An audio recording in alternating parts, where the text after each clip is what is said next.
Piang pinakilala sina Jeren, JM at Binsoy sa mga pinsan, pagiging clingy ni Piang na hulikam.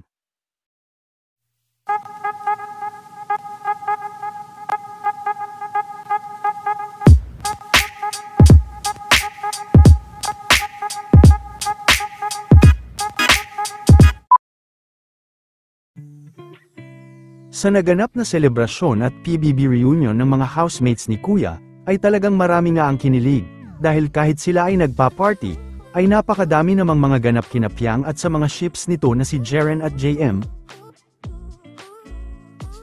Ipinakilala din ni Piang, sa mga pinsan nito sina Jeren, JM at Binsoy.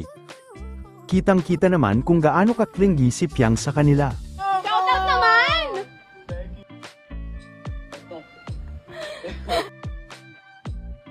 Matapos kay Jeren ay nag-request naman ang mga pinsan nito ng shoutout kay JM.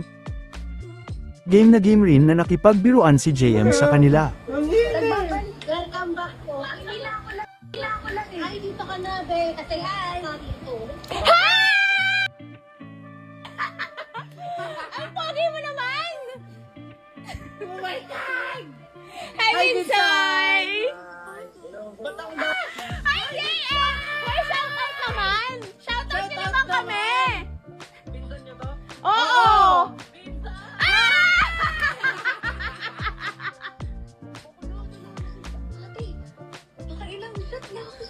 Ano iniinom nyo? Shoutout mo naman kami, JM! Shoutout sa inyo. Biro pa ni JM ay akala ko ay tropa eh. Ang bait! Masasakal! Alam ko tropa eh.